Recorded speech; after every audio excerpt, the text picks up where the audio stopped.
Welcome back to our panel discussion, Cybersecurity Risks in Information and Operational Technology, sponsored by Tenable here on Federal News Network.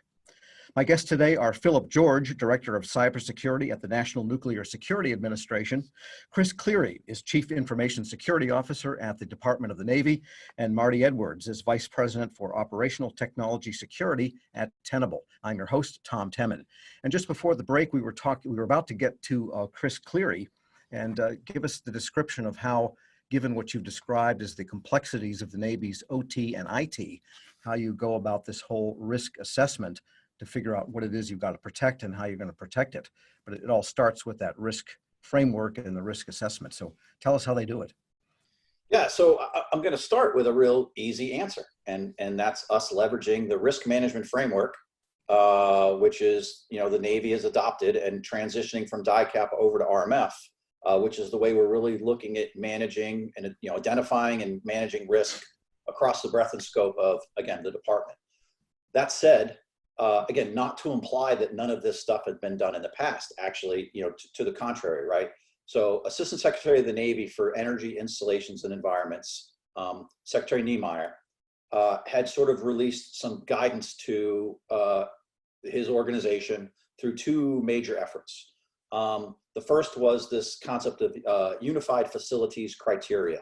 So, which again begins to look at the cyber controls and cybersecurity controls for new construction processes, really leveraging the risk management framework to be the framework to sort of bound those projects by. In addition to that, there's also a considered effort in the Navy to begin to limit the number of disparate control systems or vendors that we use with various construction projects. We all know, a project is put together, it's put out for bid, everybody's going to, has a new way to solve it. And over the years, just different projects were led by different contractors, which brought in different control systems.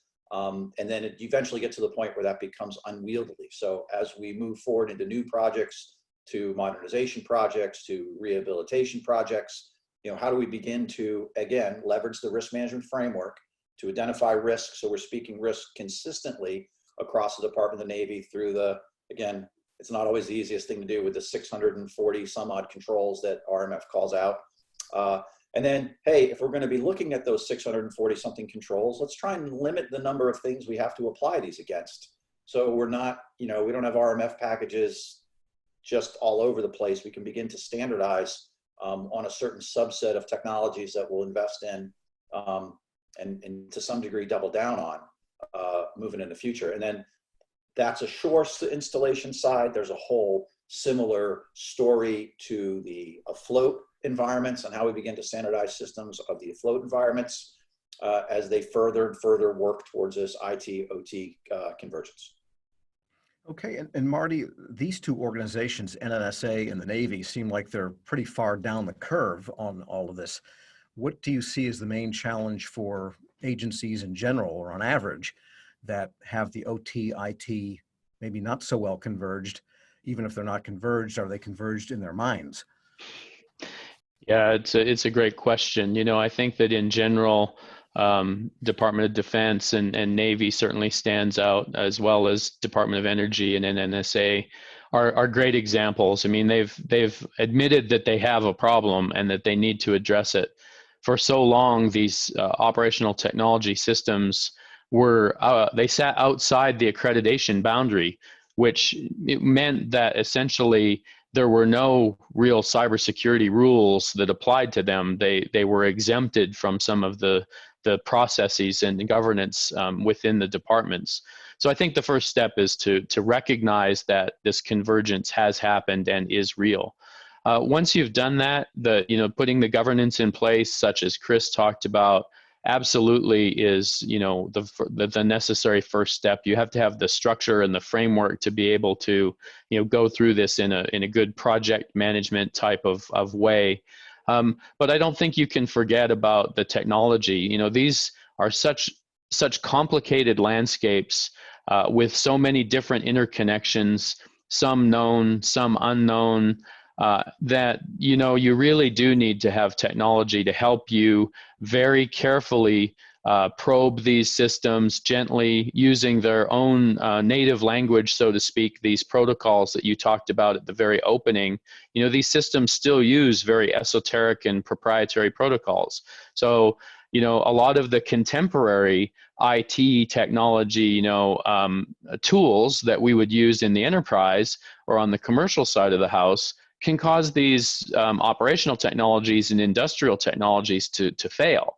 And of course, Philip underscored the importance that we need to maintain that safety envelope, the reliability envelope of all of these devices.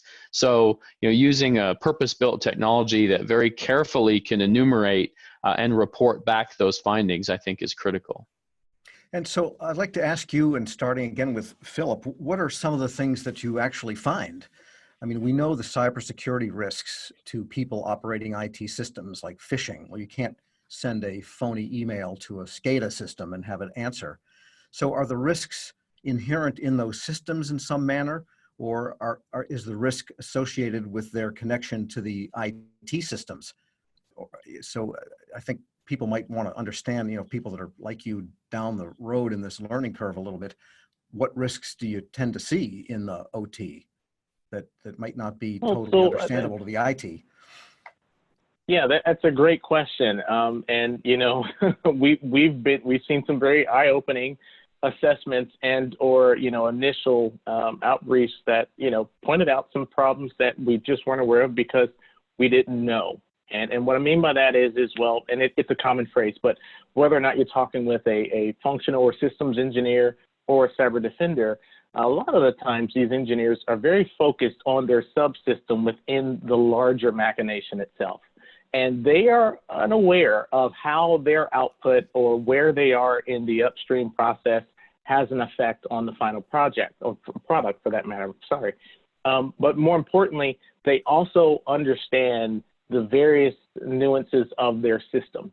They've gone through and they've significantly characterized the device in and of itself, so they can tell you why it's performing one way or the other. But they can't necessarily tell you what the cause was because they're not looking for a logical actor and or factor affecting the output of the device. We have also discovered that there is a level of connectivity that's more persistent than many of the users of the devices would like to think. And because of that persistence, you have a greater level of exposure from targeting and or just surreptitious monitoring of the device itself. And lastly, a lot of this equipment is as Chris has alluded to earlier, is legacy. Some of it's antiquated, some of it is in a process of being modernized and so forth. But regardless of that fact, it is dependent upon a consistent vendor and or manufacturer update and or update process.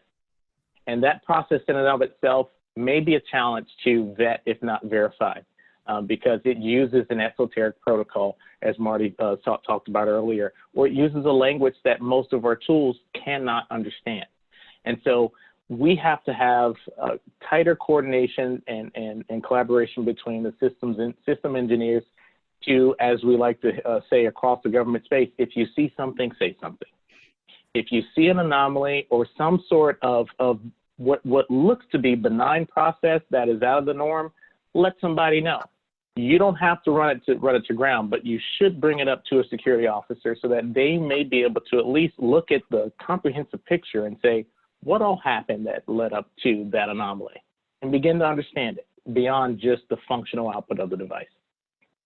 And Chris, we won't use the phrase run it to the ground for the Navy and how they do those kinds of things, but you mentioned earlier that there's thousands of SCADA systems or systems that control things on different facilities and on the ships and millions of devices. It sounds like almost an Internet of Things approach that you're dealing with. And so what have you found are the risks among all this complexity? Running aground is words we choose to try to stay away from in the Navy because we're afraid of when those things have happened. Can it be, look at the 2 collisions we had in the last couple of years. There was a concern we had to rule out. Was it a cyber attack? Was there a control system on the ship that was affected that allowed that accident to happen? I want to follow up on something that Philip said though, and this is, as I go on my own process of discovery when you start talking about industrial control systems is, in the IT world, we look at IT refresh rates, right? And typically hardware is refreshed every 3 to 5 years, software is refreshed a little more often, applications are refreshed almost daily to some degree. But a lot of these industrial control systems were built to be around for decades. Some of these things we're not even thinking about doing new things with for another 10 years because they're, we look at the same thing with ships. I mean, when you put a lot of the major control systems, the engineering plants, the way they push around electricity, the major functions, those things are there for, the life of the ship and may or may not be overly modified through the life of the ship, particularly older ones, which we're just going to get a new one. But the thing that I think is more interesting in this whole discussion is, we try and put our hands around the breadth and scope of, information technology security or industrial control system security. I have the benefit of coming from other communities. I used to be a military planner. I used to run offensive cyber operations. I've been in the commercial world as both a vendor and working for large, integrators.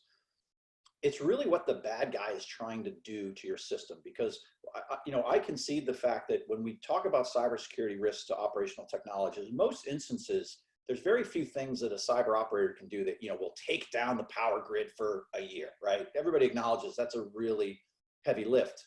But you saw the attack in Georgia on their power thing that shut off, tripped a couple breakers and people went without power for a couple hours. Now people might say, oh, well, look, they went through all that time, money, and effort to trip a couple breakers that required a guy to get in a truck, and he just drove out there and reset the breaker and everybody had their power back. But nobody's really addressing what happened in those 3 hours of darkness. Right? It's not that I need to take down your industrial control systems. I may just need to deliver an effect that allows me, the adversary, to operate just for a few minutes or a few hours. I don't need you to be in the dark forever because the sun comes up the next day. So you'll have light. But maybe it's just that one thing I need to affect that will have downstream effects that will prevent the Navy from executing a mission, maybe not permanently, for maybe just long enough for the adversary to be successful in what they're trying to do. So those are the things that keep me up at night. It's not that I'm necessarily concerned about the Navy being ground to a halt because some attack system on industrial control system, but I am concerned that they could get into our OODA loop and the way that we do business and just slow us down enough that where then they can be effective on what they're trying to accomplish. Yeah, and Marty, this bridging of the information technology and the traditional types of technologies or the legacy types of OT technologies kind of reminds me of someone that may have an Alexa in the kitchen and then wonder why their clock radio doesn't answer when they talk to it, upstairs in the bedroom, because it was a 15-year-old device. What are technological or operational approaches to assessing IT and OT such that you get a cogent picture of what your risks are? Yeah, it's a great question, and you opened this with kind of the phishing attack example, and I think there's still that's still one of the primary entry vectors into IT or OT is to come in through the people, right? So phishing, those types of things are still very important and should be considered in a good security posture or plan. When you look at the technology and you look at these converged systems, I think that, for example, Philip talked about, some of these systems being legacy. The manufacturers may no longer be even in business, right? So how do you get a firmware patch for something that isn't actually manufactured anymore? I hear a lot of our customers or different people I talk to say, well, then what good is it to put some type of real-time information gathering system or instrumentation on those systems to tell you what those vulnerabilities are? And my argument back is that you still want to know, even if there are limited remediation things that you can do to fix it, you still want to know, because you can put additional perimeter protection around that, or choose to disconnect in some ways, or choose to put additional sort of procedural controls around the system. So, where we come from it is we want to help people understand what their cyber exposure is. So what are all these different devices, regardless of if they're IT devices or OT devices or even mobile or container-based devices, right? We want people to understand what all the weaknesses are that are inherent in those the vulnerabilities that have been discovered that are inside of those devices, and give them a method to prioritize that so that they can ingest that into their risk assessment process. Once you have that, then like Philip mentioned earlier, you can kind of go through and prioritize what are your most critical systems, what are the most critical devices within those systems, and then apply the remediation measures, respectively. We can't boil the ocean, so to speak. We have to take a concentrated or tailored approach because, even for departments as big as the Department of the Navy, Chris will attest that cybersecurity budgets are finite, right? I mean, there isn't an infinite number of resources that we can apply here. And Chris, you wanted to respond. Yeah, I want to just piggyback on what Marty said. The one of the unique things about the military is we always love to know what's going on. We can't get enough, right? You come into all our operating centers and you see, the big board, right? We all got our big boards. So, situational awareness for us is key. It's a matter of fact, it's one of the fundamental things that we try to understand, whether we're going to take action on that information or not. So one of the unique differences to the military side of the house, which is probably doesn't always exist in the commercial side of the house, because, the CEO of, a commercial company is not sitting in an operations center somewhere, looking at the big board with the breadth and scope of everything that is going on. It's just the opposite in our world. We cannot get enough of that information. So some of the reasons that we might want to acquire a piece of technology for, to understand our cyber exposure goes beyond just maybe always acting on that information, but we always have to understand where our risks and our vulnerabilities are so we can be positioned to respond. I may never have an ability to, using an IT system or maybe a remote capability to secure that piece of device. Maybe I just have a set of guy next to it because I know the bad guy can flip the breaker and you're just gonna flip it right back on when he does that.